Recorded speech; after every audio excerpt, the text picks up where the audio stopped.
Bismillahir Rahmanir Rahim. Alhamdulillahi Rabbil Alameen. Wa sallallahu wa sallam ala khatam al-anbiya'i wa mursaleen. Nabiyyina Muhammad wa ala alihi wa sahbihi ajma'in. Wa ba'd. Is that sound okay? Is that right?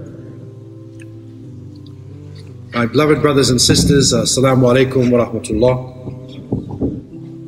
Alhamdulillah, we thank Allah subhanahu wa ta'ala for the blessing of being a Muslim in these very critical times in the world.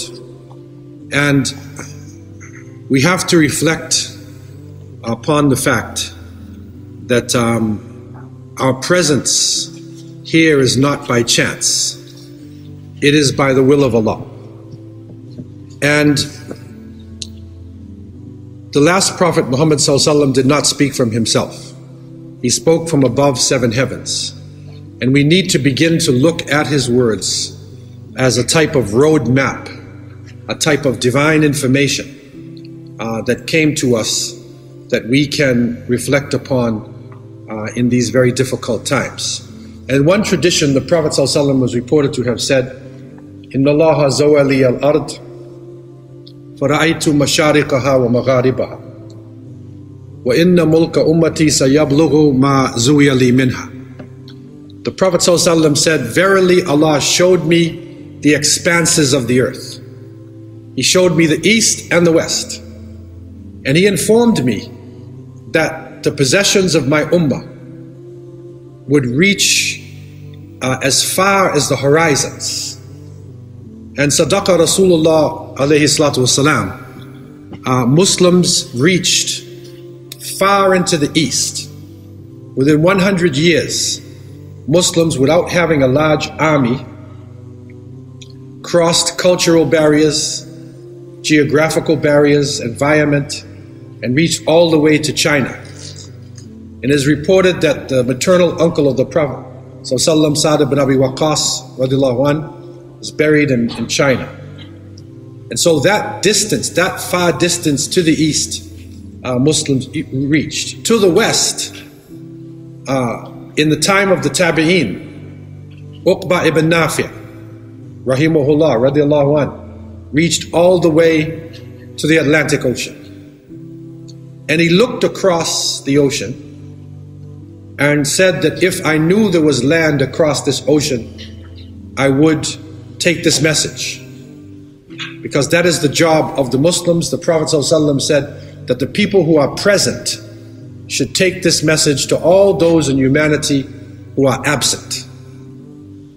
And our presence in the far west, Al-Maghrib Al-Aqsa, is a phenomena which is growing and expanding and has a lot of great challenges, especially with the situation today, the economic situation in the West, the geopolitical situation in the world.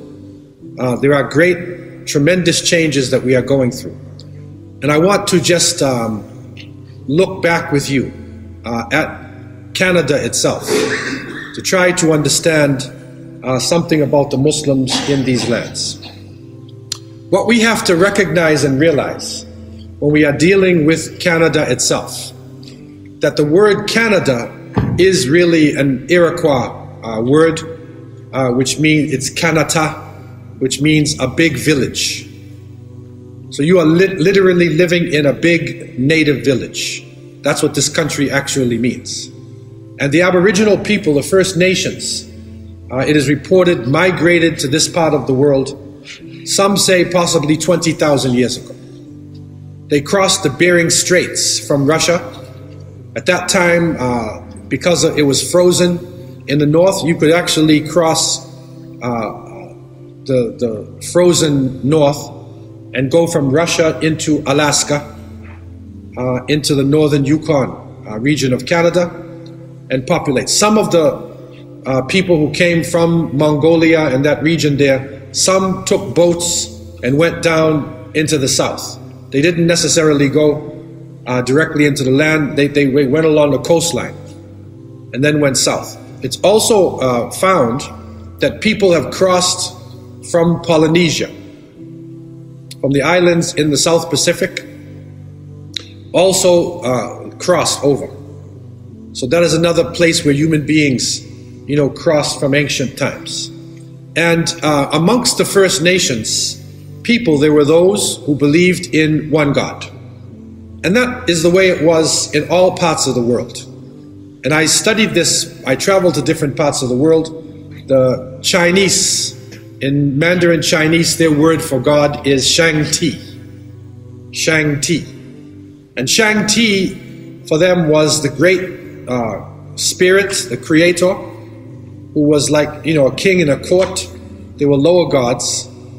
That's something like the Mushrikeen of Mecca, right? But they did believe in a creator, right, who initiated and began life. Similarly, when I was in Africa, in southern Africa, I found every African nation in their own tongue has a way of expressing the Creator. It's unique, every single African nation.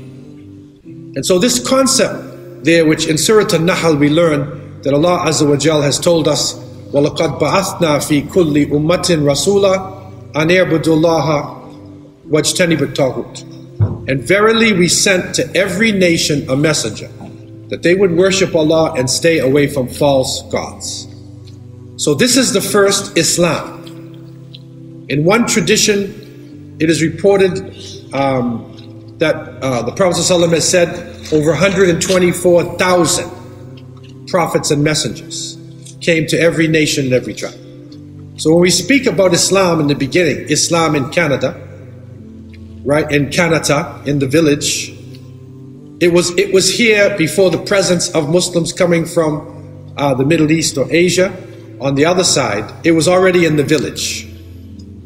Okay, similarly, some of the people worship many gods, and some tribes had what they call totem pole, and you will see some worshiping, power forces from the sun and from the natural world, and that is the way it was in all parts of the world. In 1534, the first contact made with the major wave of Europeans. You could say the first Europeans to come here really was the Vikings. And that was Leif Erikson. The Vikings came back, many years before the 15th, 16th century. But Jacques Cartier, who came in around 1534, he made contact with the Micmac. And when you read the writings of the Micmac, and there was a writing I read into, it was something which came from the Micmac Grand Council of 1986. And they had recorded oral documents, oral traditions. And in that they spoke about Niskam. And I was surprised to see their concept of Niskam, who they considered to be the creator. His names and descriptions, many of them are similar to what we call Asma al-Husna, right? The beautiful names of Allah. Very similar concept. And so you can see the presence of Tawheed amongst the people. Two books that you could read to get some of this information. One is Lies My Teacher Told Me. It's by a man named James Lowen, right? And the second is A People's History of the U.S. by Howard Zinn. Now, these are the types of books that we need to read to, next to what we get in our regular curriculums. Because what these authors have tried to do is to give you a new history of this part of the world, deconstruct the information and put it together in a new fashion so that people can actually see in a more objective way what actually happened in this part of the world. So this really is what you could call early Islam in Canada, right? This is early Islam. And not only the Micmac nation, but there would have been other nations also, the Cherokee nation as well. And that's more down in the United States. The Cherokee has definite proof left in their oral traditions. Robert Crane, C-R-A-N-E, who used to be an advisor to the President of the United States, Richard Nixon. Robert Crane was a part Cherokee, and he was able to go into the Cherokee elders' meetings, and he got a lot of the old traditions. And he found that the Cherokees who was one of the most successful groups of natives in North America.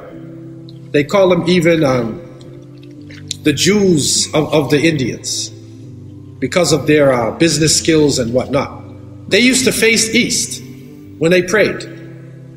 And Crane brings in one tradition, they even say, Ya Allah, right at the beginning of their prayers.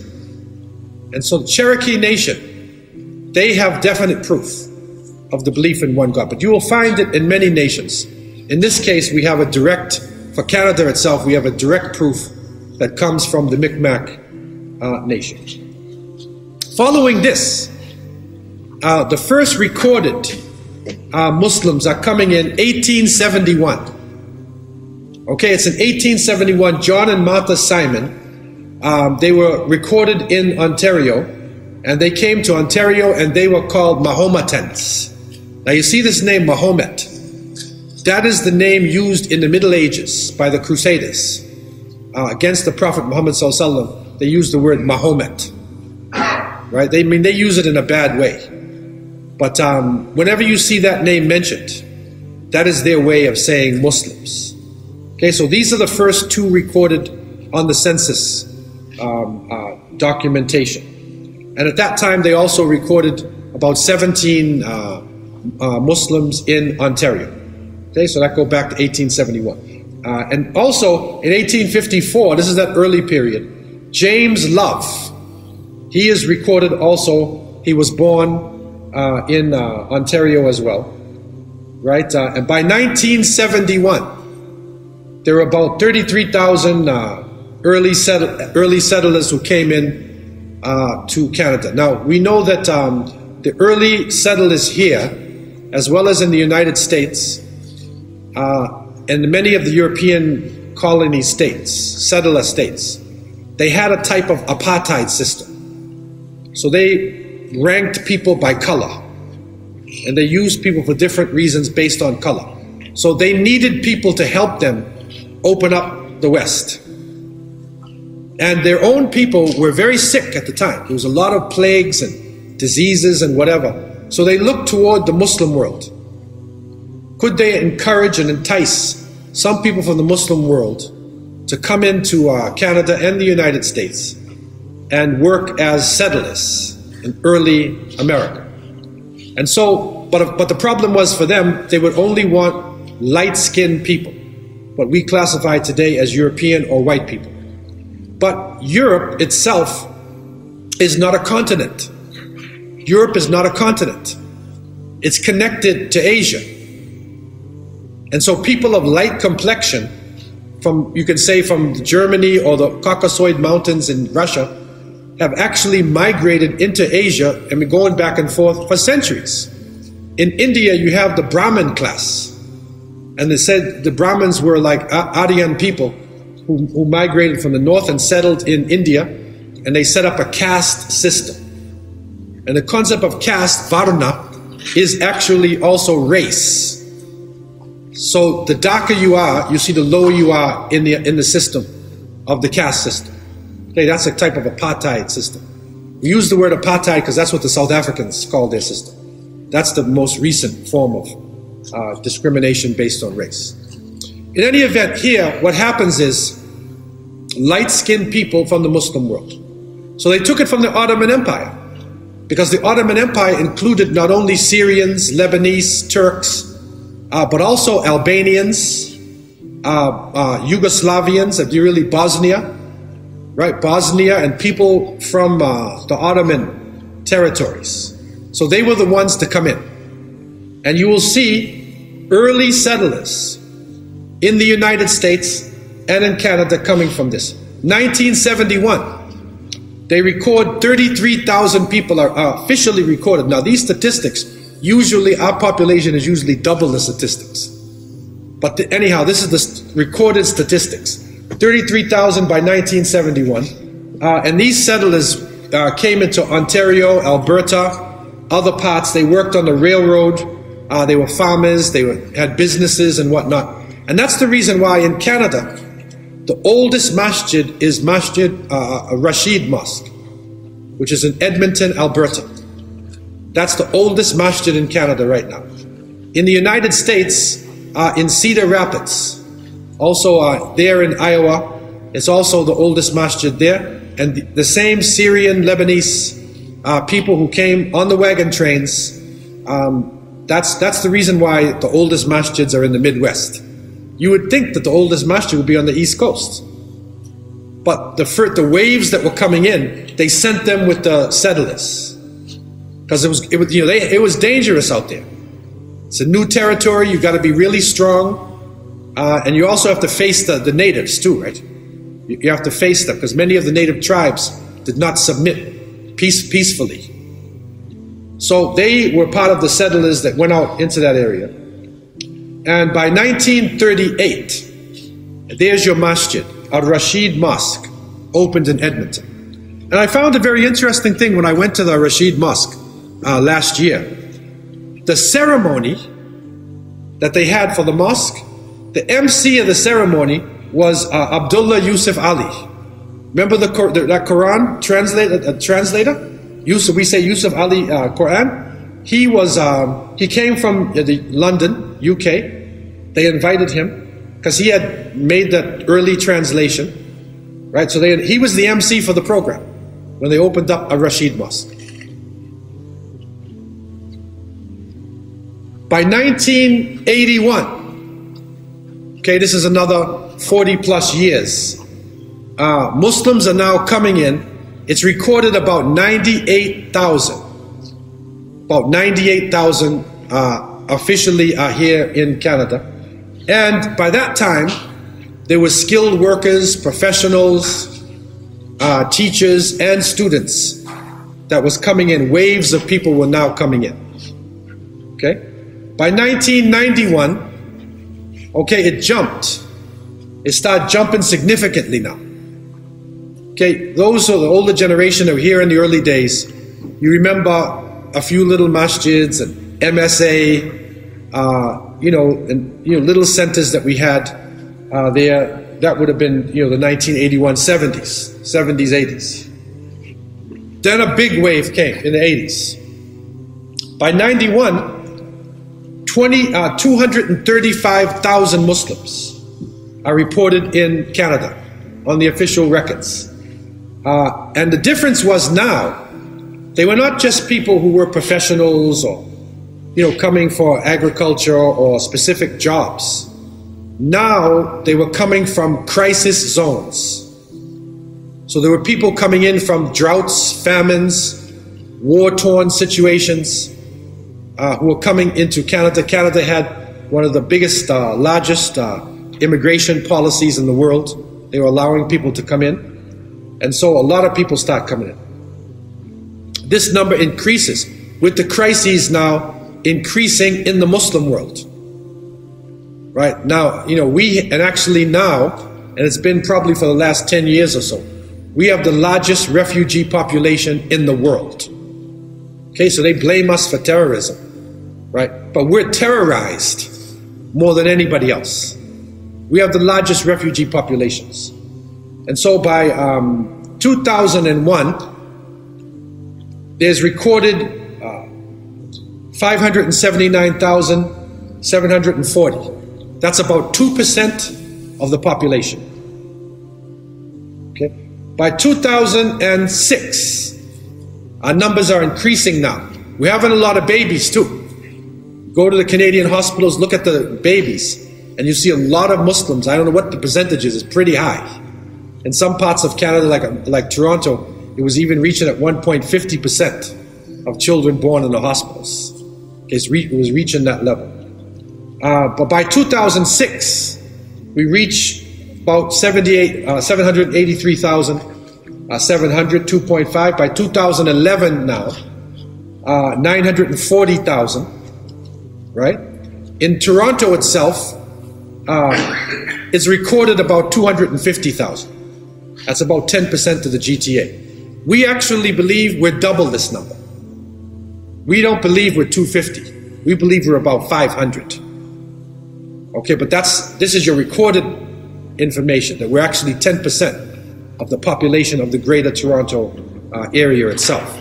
And the projection is, If we continue to have babies like we do, and also people accepting Islam, people coming in to the country, by 2030, we could be somewhere around 2.7 million if we continue to grow, which means we're going to be a significant part of this population.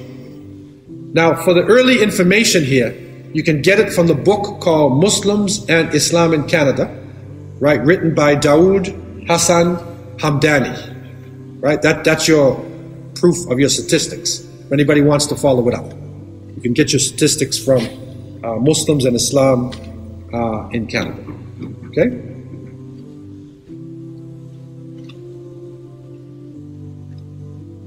Now, in the present situation that we're in, with approximately 1 million Muslims or so in Canada, and our population increasing, right? We're thinking that it's going to be possibly almost 3 times the size by 2030. We're having a growth rate problem. One statistic is even saying Canadian Muslims have a higher birth rate than regular society. We have 2.1 and the society has 1.6. Okay, so we're rising. About 60% of the Muslims in the whole country reside in Ontario. And we're having a growth problem, okay? And I can recall having accepted Islam in 1970 and being part of that early community there. And then I went overseas, I came back. We still only had 3 major masjids in the city, right, by the early 80s. Some small musallas were around, but in terms of major masjids, we only had a couple. Now we expanded in the past 15 years or so, unbelievably. There's maybe 120 masjids in Toronto area, and it's expanding. And so this has given us some serious challenges, especially with the younger generation. Because the older generation, to a great extent, the personality is there. People speak their language, people have come from somewhere, you know who you are. But the younger generation is caught up in changing society, with Canada being a mixed society. So you have a Spanish-speaking person, a Greek-speaking person, an Arabic-speaking person, Urdu-speaking person, and the young people who speak those languages, when they speak English, is the same. It's Canadian English. Body language, a lot of it is the same. Habits, cultural traits, a lot of it is the same. Some people call it the McDonaldization of the world, right? Where McDonald's is now the international food. So people are wearing the same shoes and jeans, the same type of clothing, like the same sports heroes, a lot of their feelings, very similar. And it's crossing cultural barriers. And that in itself is a good thing in some ways. The problem is that sometimes when you get into this global culture, right, it makes your own natural family culture seem a little strange. So that's causing a problem, with the younger generation. It's what I would call an identity crisis. And I was talking with one Muslim sister, and she said when she was going to the school, and there weren't many Muslims in the school at the time, and she felt isolated, and they looked at her. She looked like, this was in the United States, which is more pressure than Canada, but it's very similar. But she looked like a Spanish person. So she used to tell people she's Spanish. She's like Puerto Rican or, from Nicaragua or something, instead of telling them that she's from Pakistan. Because then they can identify, oh, you're Puerto Rican, you're Spanish. So now you got people in back of you, right? You can survive, right? Nobody's going to make fun of your culture. There's a lot of Spanish-speaking people. She's living in Florida, right? There's a lot of Spanish-speaking people in Florida, right? But what are you going to say if you tell, the people in Florida that you're from Lebanon, right? Or you're from Algeria. Some of them don't even know where it is on the map. So you get a cultural identity. It's almost like a type of schizophrenia, where you got sort of like two personalities. You got one personality for the mosque and the community, another personality for school and for friends. Okay, so Bilal, while Bilal is, in the mosque and with everybody, Bilal's a nice, friendly guy. But when he goes to school, he's Billy. Right? Bilal changed. Right? Ali is Al. Asia is Asia. They start changing. And so that's like a identity problem. So that's one of the issues that we have to face.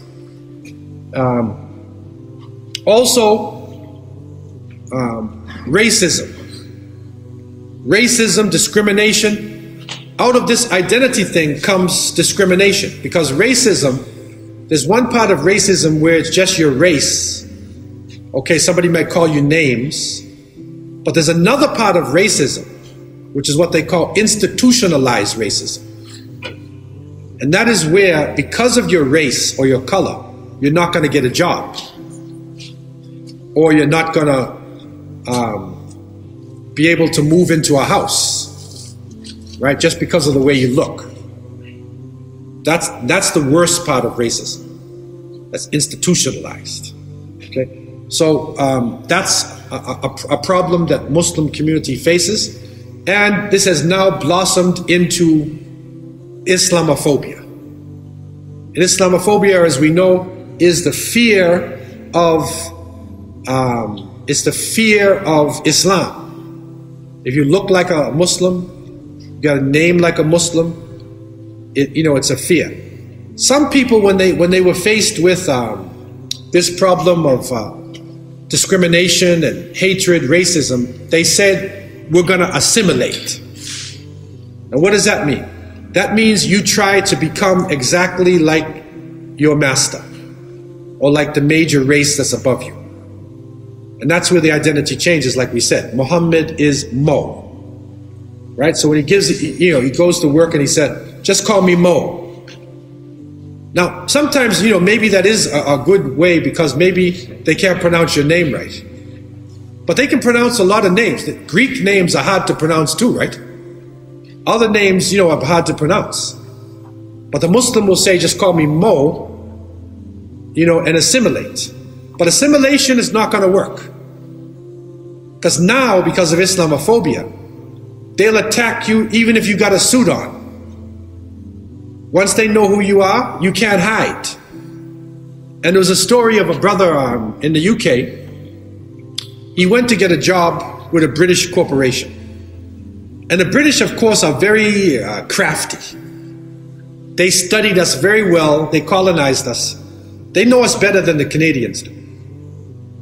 And so the British man said, okay, you want to get this job in my corporation? And, our brother, Muhammad, he put on his gray pants, his blue vest, jacket, his red tie, parted his hair. He was ready. He's coming to the corporation, right?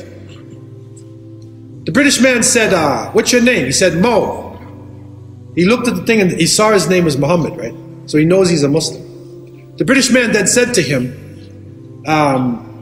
do you pray? Are you going to ask for time off during the day to pray? And Mo said, no, not me.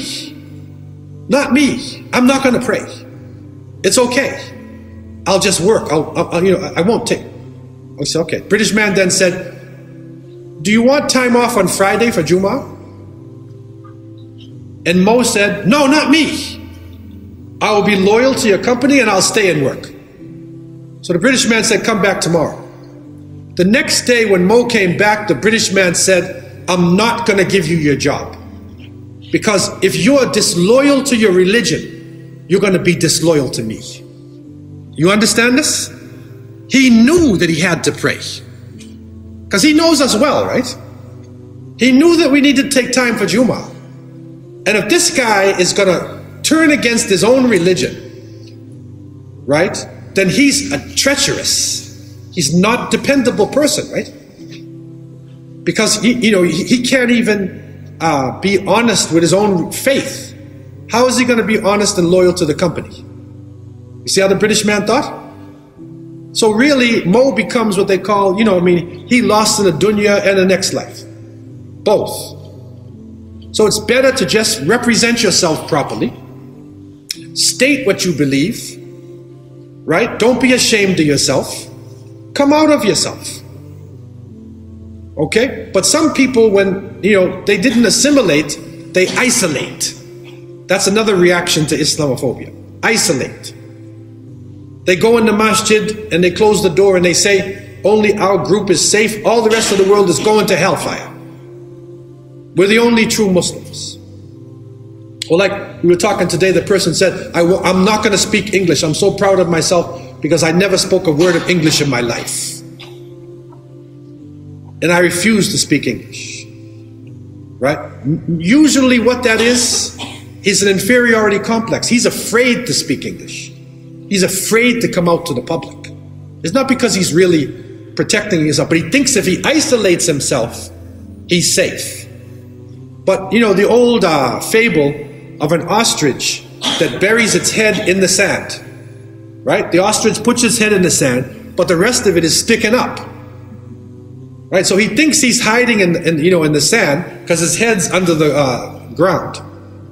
But his body's showing. So similarly, isolation's not going to work, man. Especially with digital technology, right?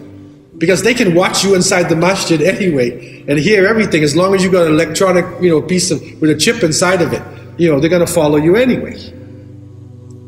And, there's nothing for us to be afraid of anyway. We're transparent people.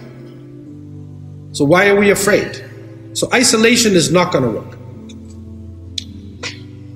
And this is the crisis now, and with the Muslim world, and we spoke about, this crisis somewhat in the last few days. That we have great wealth and poverty, we have large armies, but we still feel humiliated and defeated.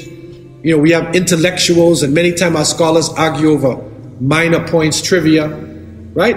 And this creates a type of frustration. And so we want to be proactive and to look at some solutions to the problem and be proactive. Because assimilation, not going to work. Isolation, not going to work.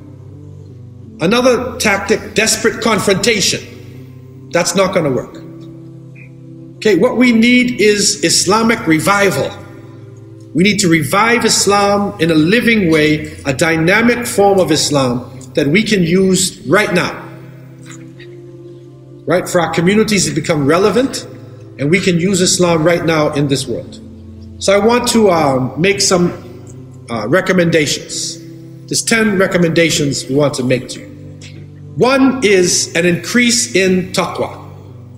The bottom line in a lot of the problems that Muslims face is their relationship with Allah subhanahu wa ta'ala. And once that becomes weak, everything else becomes weak. Your salat becomes weak.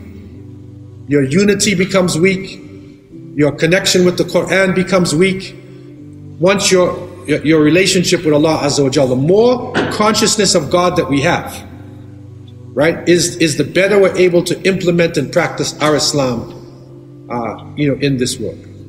And so that is a very important point. And you can increase your taqwa, by reading the Quran in a different way.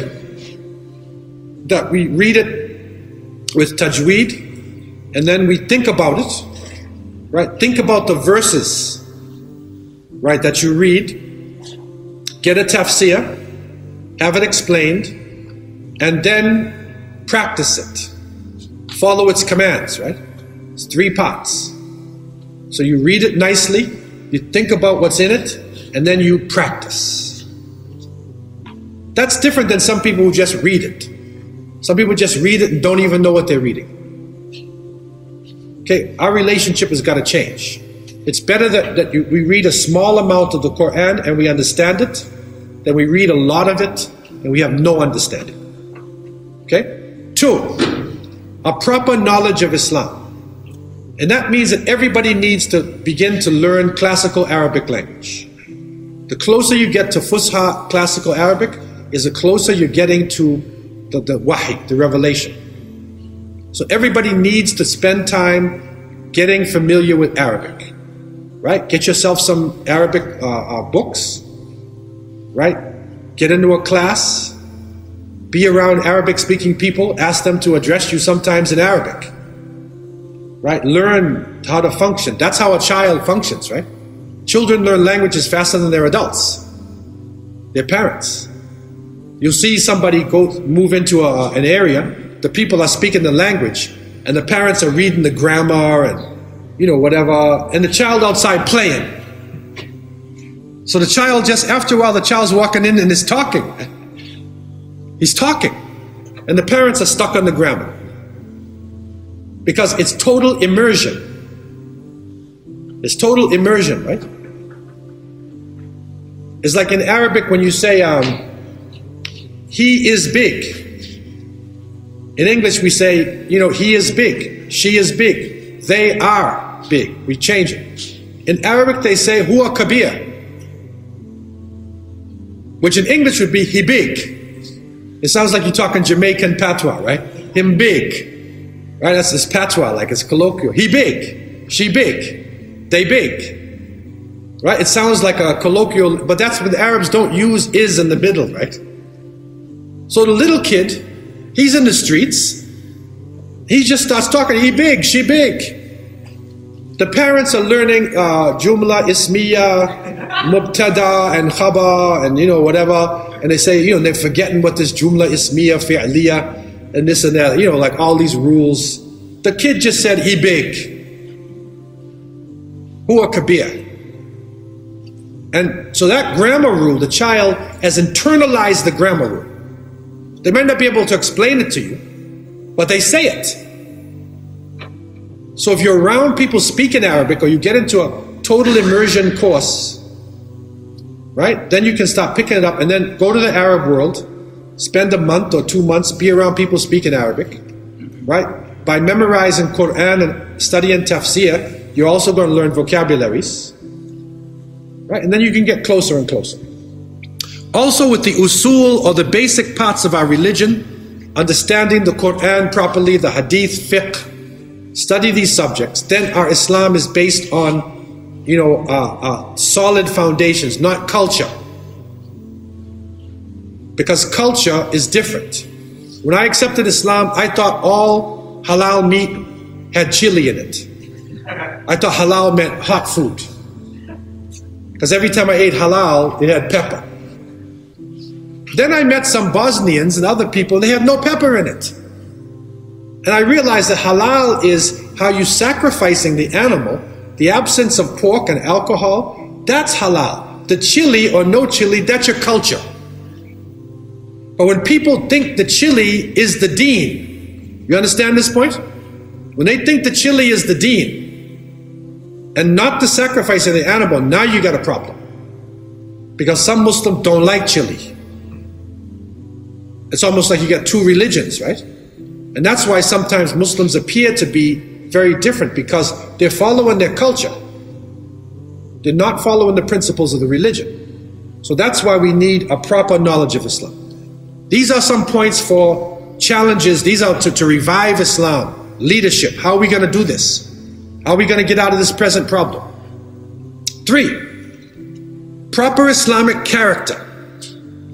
More emphasis needs to be placed on Islamic character. Many people put emphasis on the clothes, on what you say. Some people say change your name. Change your name in some places like half the religion. No, character is the key part. Prophet ﷺ said in many traditions, إِنَّمَا بُعِثْتُ لِأُتَمِّمَ مَكَارِمَ الْأَخْلَاقِ. Verily, I was sent to complete the best in character. That's why I was sent. Character. So it's not just pray. Why do you pray? What's the benefits of prayer? You see? That's the key thing now, character. Not scandalizing people, not talking against people. Having a good mannerism about you. That is how Islam spread. So we need to emphasize this with our children in the same way we emphasize learning how to make wudu and learning how to pray, whatnot. We need to emphasize akhlaq, character. Number 4, courage and patience. It will take a lot of shuja'ah, courage, and sabr, patience is necessary. And as I was saying, it's patience with good times as well, as-sabr al-afiyah, which means in good times we give back the blessings that we got for obedience to Allah subhanahu wa ta'ala. Number 5, wisdom and balance. Balance. Wisdom, putting things in the proper place. Wisdom is a key point now in the revival of Islam. Because it's not how much Quran that you memorize or how many hadiths that you studied. It's how you apply it. That's what the key thing is. And we see some of our brothers and sisters in the Muslim world, they quickly took in all this Islam, and when they apply it, it becomes extreme. It's too much on the people. So the wisdom of application of Islam. Because when Islam was first revealed, Allah subhanahu wa ta'ala, for 13 years, did not institute major compulsory acts on Muslims. When they were in Mecca, they used to only pray 2 times a day. There's no 5 salats. Okay? There's no fasting in Ramadan. There's no paying zakat. There was no hajj. Right? For those 13 years. And it's only near the end when the Isra and Mi'raj that the 5 salats come in. But it's not until they reach Medina and then it's instituted. And the 5 salats come in, the rules of fasting, the rules of zakat, the rules of hajj. But the first 13 years was character building. So when they got the knowledge, when they got this information now, the laws of Islam, they could apply the laws properly. You see? So wisdom and balance is a very important quality today in applying our deen. Number 6 is the knowledge of the environment. And when I say the environment, I don't just mean global warming. I mean the environment, like what are the trends in society, right? Some Muslims, the problem with Muslims is sometimes you have some people who know Islam very well, but they don't know what's happening in society. You have other people who know the society very well, but they don't understand Islam. And many of them represent us on television and whatnot, and they say really weird things. They don't even know what they're talking about. So we need people who have a strong foundation in the deen, and at the same time, they know what's happening in the world. So they can interpret Islam to the world, right? To practice it today. Right? It's a very key point.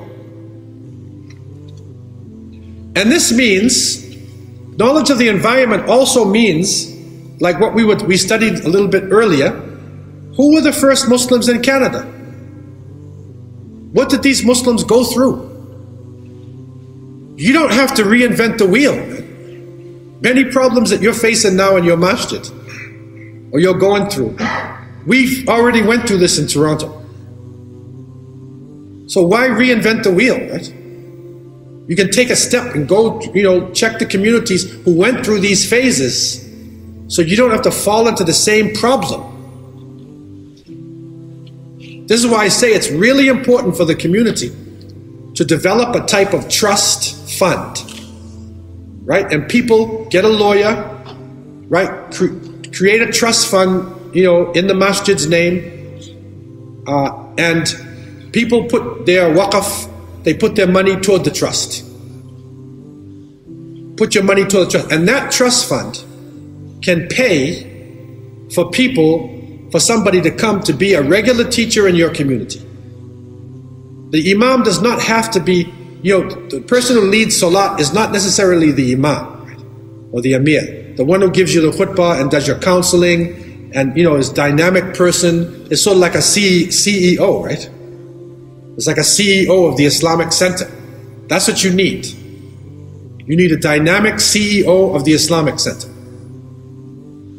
For leading Salat, you can get a Hafiz. You have a Hafiz maybe in your community. And the CEO himself obviously will have Islamic knowledge, so he'll lead sometimes. But you need a CEO of the masjid.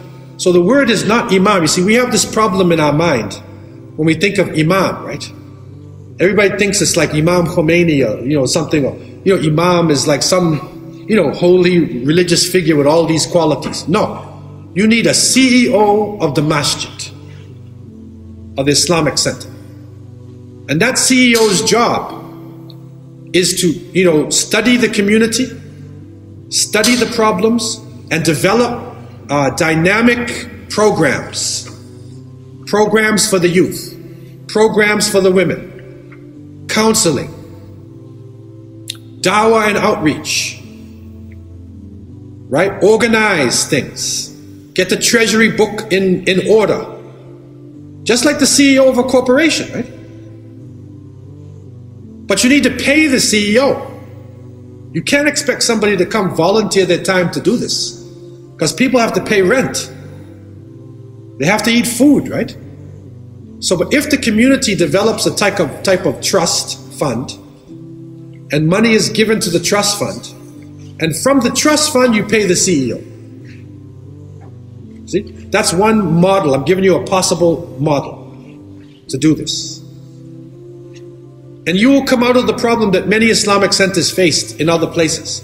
Because without a proper CEO for your community, right, you can only go so far. You're only going to go so far. Right? If you get a CEO, a proper director, you call the CEO a director of the mosque, right? With a proper director, then your whole program will change. Your organization will change. People's relationship with the masjid will change. Because now the people realize they're part of an association. Right? They're an active member of an association. Right? And there's checks and balances. Right? And the CEO, there needs to be some setup in your constitutions and whatever, that if the CEO doesn't do his job, right, or he's out of control, you can get another one. See, so these things you need to work out, try to work out with people who may have gone through this kind of thing before. But it's a crisis not only here, it's in Toronto as well, and many other masjids have this type of thing. Right? So, knowledge of the environment, what happened in the past to Muslims here and in Canada. Next is shura.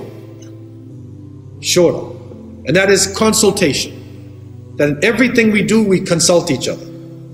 There's got to be consultation in our families, consultation in our Islamic centers, right? Between the leadership, everybody's, have town meetings, town hall meetings, discuss affairs, right? Come to a consensus on things, get people involved, right? Islam is a jama'ah, it's a group.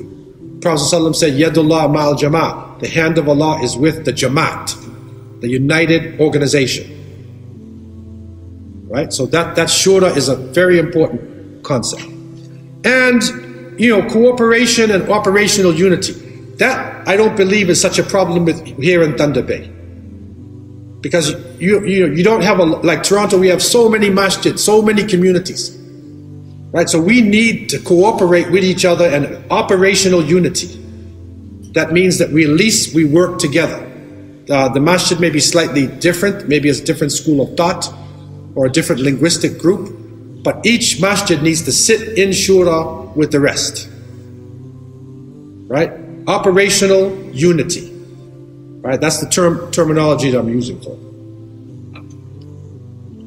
Next is a positive, empowering approach. Empowerment. Empowering people. Positive. Right? Not negative, dynamic. Right? That's the approach, that we need now in these times. And it's not easy because there's a lot against us.